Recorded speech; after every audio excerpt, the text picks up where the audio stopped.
This is the best chapter of this book so far, and it's not even a question. Hello, and welcome back to the couch. We saved you a seat. My name is Luke, and today we're checking out Chapter 5 of Artificial Condition.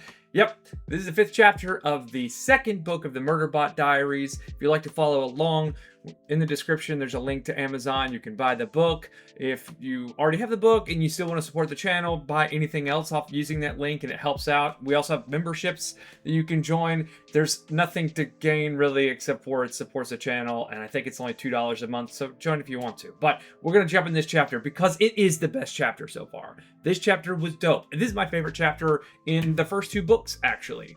I don't know if those who followed along thus far would agree with me. Let me know down in the comments, but yeah, this was pretty cool. 2 massive things happen.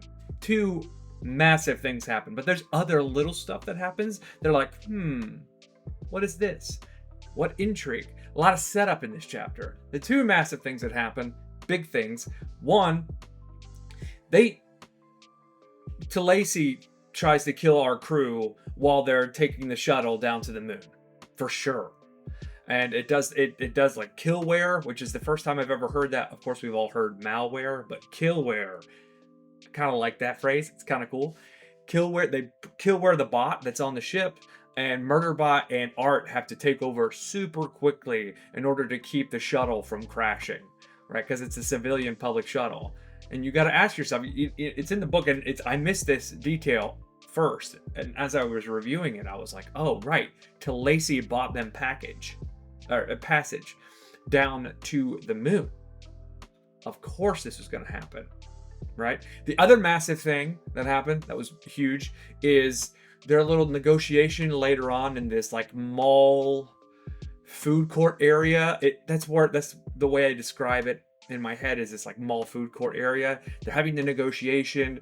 Murderbot's multitasking. And once they get kind of the end of the negotiation, they all go their separate ways. Murderbot rushes them off, and the bad guys had humans there waiting for them to follow them back to wherever they were going to go and kill them. Oh, and then Murderbot handles it. And the way that Murderbot handles it is kind of awesome.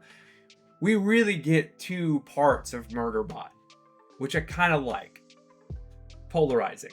We get Murderbot, who is this really thoughtful security unit, is got every resource available. It's kind of like an isekai. We mentioned that before, where it actually is more powerful than everything else that's in the room so far. And it is able to see the security cameras. It's stronger, it's faster, can do all these sorts of things, and it utilizes all those resources to be an incredible protector of these 3 things.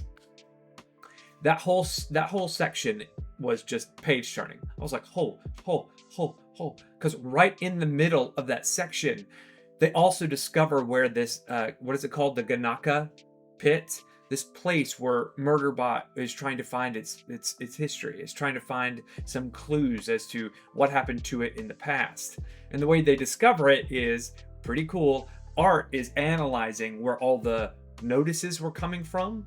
Right? All the news coming from the moon via its system, and all the detours were happening around the traveling and the shuttle and the infrastructure that was going on the moon. Basically, the people in charge hid it. They hid the closing of this pit, and the way they discovered it is, oh, there's all these notices of infrastructure having to be diverted and moved. It must be right in this location, in an installation. So smart. So smart. At about the right time that Murderbot mentioned it, right? So those are the 2 really, really massive things that happen. But there's a few other little details that gives us a few little crumbs about what's going to happen in the future. A few little crumbs. Obviously, we have our 3 researchers. They got a black mark, a red mark, whatever it's called. They're marked for death. Unfortunately, I don't think they're going to get their information. It's going to be interesting, but I don't think they're going to get their information. My idea for that is somehow Art is going to steal it. Somehow Art and Murderbot, through their system analyzation, they're going to find a way to steal that. those records and that information and give it back to the three of them. Because right now, by the end of this chapter, the three of them are just trying to get off the moon, right? What do? Get off the moon. I'll help you, right? They're in a no-win situation, though, right? This Talesi has all the resources in the world to chase them down, so they got to get them off the moon. But somehow, in the next few chapters, Murderbot and Art are going to work together in order to hack and steal this information and give it back to them, whilst pinning all of this terrible stuff back on to the corporation or Talesi or whomever. There was a part of this chapter too where I thought that maybe, possibly, there was another organization. There's a hidden higher organization, one of these like Illuminati type things, where Talesi's not the one pulling all the strings. Is Grey Chris from the previous book and Talesi's organization, are they connected? Is there some sort of secret Illuminati group that's looking for alien tech to either sell, to keep, to use, to refine, to create bigger and better weapons? There's all that's hidden in the background, the subtext, the read between the lines. I like that kind of stuff. I love, if that's the case, well written. If that's not the case, still pretty interesting. I still kind of like it. I love that as the backdrop of this book and what's happening with Murderbot, what's happening with Eden. The other thing that's super interesting that they mentioned kind of near the beginning is because it's a public transport where tickets were bought by Talesi, as Murderbot is examining threats, Murderbot's like, oh, well, what if they fire on the shuttle from another ship, another place, as they're coming down to the moon? And Art's like, he's like, Art, do you have any weapons? And Art's like, no. And Murderbot's like, huh? He's like, well, I have debris deflection, which is a weapon, but it's like debris deflection. And then Murderbot's like, skepticism immediately. What is art? What is art? A lot goes into this too, because Art was a vessel traveling to this moon, hired by university, with no one on it. There wasn't a pilot. There wasn't some administrator like there was on this shuttle who didn't know how to pilot the ship, but it was the admin over the bot. There was nothing. There was nothing in the manifest, I think, other than just university stuff. Art. Oh, also it was docked in a private dock earlier in the book. Art might be an actual weapon, like a ship. You know, that's disguised as some university research vessel. Nothing would check it. No one would be able to, right? So there's some crumbs here. There's some crumbs here for some really, really, really cool stuff. And like I said, I don't think Talesi is the head honcho of this group. I just don't. This is good. This is a good chapter. I was locked all the way in. The only part that I was like, okay, is how stupid the humans are. Humans are kind of dumb. The fact that they didn't think that Talesi would try to kill them, even after it tried the first time, and their security consultant, Murderbot Eden, was like, buddy, they for sure tried to kill you right there. It's stupid. In some of their dialogue, like I said in the first book, that the human dialogue, because it's from the point of view of Murderbot, seems very like dramatic and showy. Like Murderbot's watching them in a play, watching them in a show, watching them in music. It's got this like a work, similar to a wrestler, similar to the wrestling community. But this is by far my favorite chapter. This is by far my favorite chapter. There's a lot of intrigue here. There's a lot of back and forth. You have Murderbot Eden using the cameras.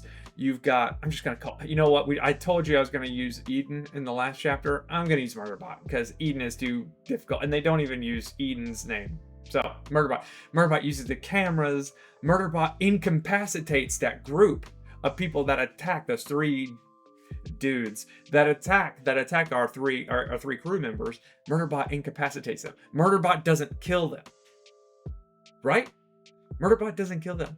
Also, while they're in the food court, Murderbot gets pinged like from another unit, from another construct.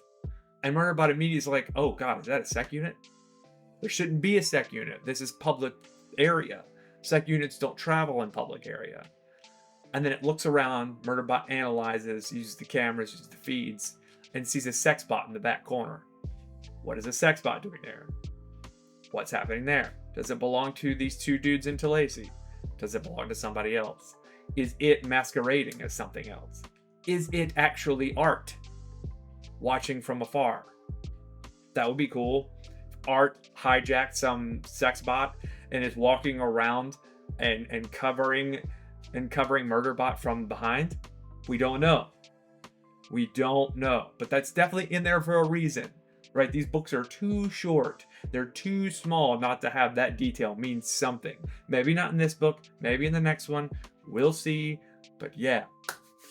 This is by far my favorite chapter. A lot of cool stuff. Murderbot not killing those dudes, but incapacitating them. Murderbot taking over the ship and then having Art flow through Murderbot to take over the shuttle while they're trying to land it. All the thoughtful things Murderbot instructed the three of them, the crew members, to do, and doing this all while trying to protect them and find out where this mining pit where Murderbot killed the 57 miners before. All doing that all at the same time. Jam-packed chapter. You could have separated this into 2 chapters. Truthfully, could have been the shuttle was the shuttle kill where happened and blah blah blah. It landed, and then you have some dialogue and some stuff in between, and then they go to the meeting. Those 2 could have been 2 separate chapters. I'm glad they weren't. This is a page turner. This is exactly what I like about these 2 books specifically so far. Is there's not a lot of blah, there's not a lot of narrative. You get Murderbot's point of view, and Murderbot doesn't care, so you don't get to care, right? You're not missing out on anything.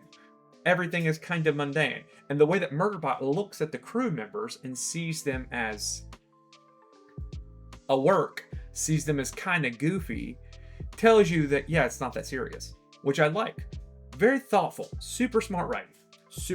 But yeah, predictions. We talked about them a little bit before. Predictions. The sex bot is either Art or it belongs to Lacey or this Illuminati group, right? And it's watching over that negotiation. That's for sure a thing. Also, Art is some sort of private weapon ship for a university, for some sort of hyper brilliant university group or some really wealthy person, because there was no one on the ship, and Art is super good at analyzation, super good at analyzation, and the AI is really smart, and it has a weapon. Murderbot jokes about it being a railgun that's on the side of it, which would be awesome, but I don't know if it's a railgun. We'll see. Hopefully we'll see in this book, maybe the next book, I don't know.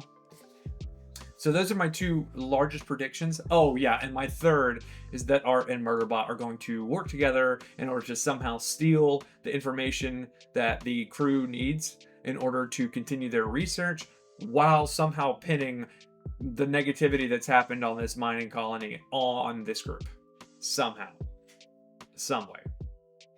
Last prediction, I don't think we're going to see another sec unit, but if we do, it's going to be Murderbot going into one of these corporations' storage areas and stealing sec unit armor to put it on, right? So it feels more protective in some sort of mission to help this 3 people become safe again. Those are my 3 predictions. I don't know if they're going to come true, but I'm really enjoying this book. It's really quite good. It's really ramped up here. The new ally stuff that happened in chapters 2 and 3, 3 and 4, pretty cool. But this one, when they're really working together and they're really trying to push forward, I can't wait to read the next part of this book. You should definitely pick it up if you haven't.